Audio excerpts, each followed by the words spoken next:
Assalamualaikum warahmatullahi wabarakatuh. Halo teman-teman, selamat malam. Gimana puasanya? Semoga lancar saja. Oke, jadi saya di sini di video singkat kali ini akan membahas ya tentang materi yang saya sudah dapatkan di mekatronika dan robotika, yaitu khususnya tentang delta robot, teman-teman. Oke, jadi untuk yang pertama itu pengenalan tentang delta robot. Jadi apa sih itu delta robot? Delta robot adalah salah satu jenis robot paralel yang menggunakan tiga lengan terhubung ke platform akhir melalui sambungan bola. Robot ini dirancang untuk bergerak dengan kecepatan tinggi dan sangat presisi dalam ruang yang cukup terbatas. Dan delta robot ini sering digunakan dalam industri-industri untuk tugas memilah-milah, perakitan, atau pengemasan.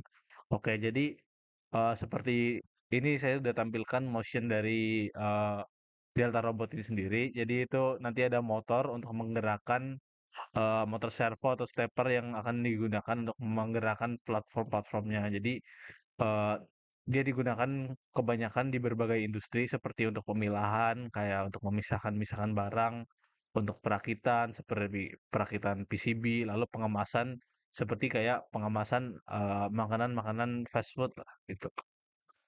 Oke, selanjutnya.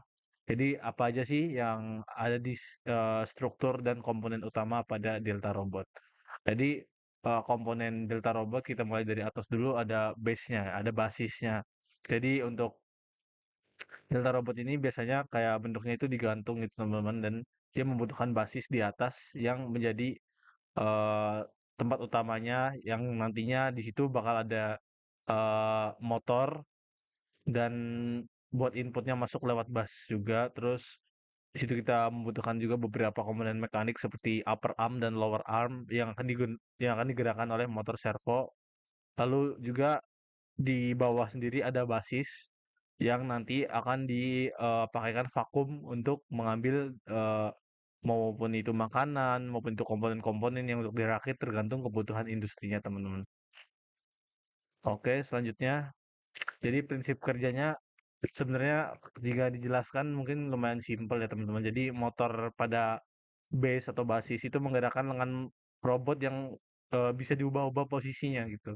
Dengan peraturan tiga dimensi dengan mengatur sudut rotasi motor, posisi dari end efektor atau basis yang dibawa itu dapat dikontrol dengan presisi yang cukup tinggi karena dia untuk mengontrolnya diperlukan rumus-rumus tiga dimensi yang lumayan ribet gitu teman-teman. Dan itu juga dengan rumus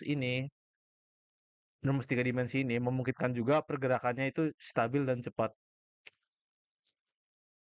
Oke, seperti yang udah di-mention tadi, jadi apa aja sih aplikasi yang bisa dimasukin oleh Delta Robot ini? Yang pertama adalah industri makanan untuk memilah produk. Jadi ini bisa banget untuk industri makanan, baik itu untuk memilah produk atau memasukkannya ke kemasan teman-teman. Karena dari Delta Robot ini dia bisa gampang karena ruangnya terbatas. Kita juga gampang juga memastikan kebersihan dan kesterilan dari Delta Robot ini sendiri. Terus saya juga lihat beberapa video bahwa Delta Robot ini juga bisa diaplikasikan sebagai perakitan komponen elektronik. Banyak banget seperti rangkaian-rangkaian robotik, PCB, dan lain-lain. Lalu sudah saya mention juga pengemasan barang kecil ataupun ini robot 3D printer atau pemahat yang juga banyak menggunakan aplikasi Delta Robot. Dan masih banyak lagi aplikasi kreatif yang bisa diaplikasikan dengan Delta Robot. Oke, jadi mungkin langsung aja ke kelebihan, kekurangan, serta peluang dari Delta Robot ini sendiri. Kelebihannya adalah kecepatan yang tinggi, presisi tinggi, dan strukturnya yang ringan, teman-teman. Untuk kecepatan dan presisi sendiri saya udah mention di awal, tapi untuk struktur ringan bisa dilihat sendiri dari armnya itu membutuhkan mungkin besi yang tidak seberapa berat gitu, teman-teman. Bisa bergerak secara cepat. Lalu kekurangannya itu ruang kerja yang terbatas. Jadi ruang kerja dari robot Delta ini ya terbatas dari seberapa besar dari basisnya gitu. Semakin besar basisnya, semakin banyak juga ruang kerjanya, tapi semakin kecil juga semakin kecil juga ruang ininya. Lalu komplektivitas kontrol gerak. Maksudnya komplektivitas ini ya karena dia bentuknya segitiga dan merupakan ada basis atas dan basis bawah, otomatis dari kontrol gerak ini untuk codingnya menggunakan coding tiga dimensi gitu yang rumusnya itu lumayan rumit teman-teman. Lalu peluang peluang untuk Delta Robot ini karena memang Delta Robot ini lumayan jarang ditemukan juga teman-teman. Tapi ini sebenarnya banyak ditemukan di industri-industri gitu. Bisa di peluang dari pengembangannya karena sekarang lagi di industri 4.0 zamannya sekarang bisa diintegrasikan dengan IoT untuk sistem otomasi cerdas. Lalu untuk pada bidang kesehatan juga bisa untuk operasi mikro atau penanganan bahan secara medis secara steril. Lalu untuk edukasi juga bisa kayak kita untuk mengajarkan konsep kinematika dan kontrol. Lalu untuk logistik ini cocok banget untuk sorting-sorting barang di pusat distribusi secara otomatis. Oke, mungkin segitu aja sharing-sharing tentang Delta Robot.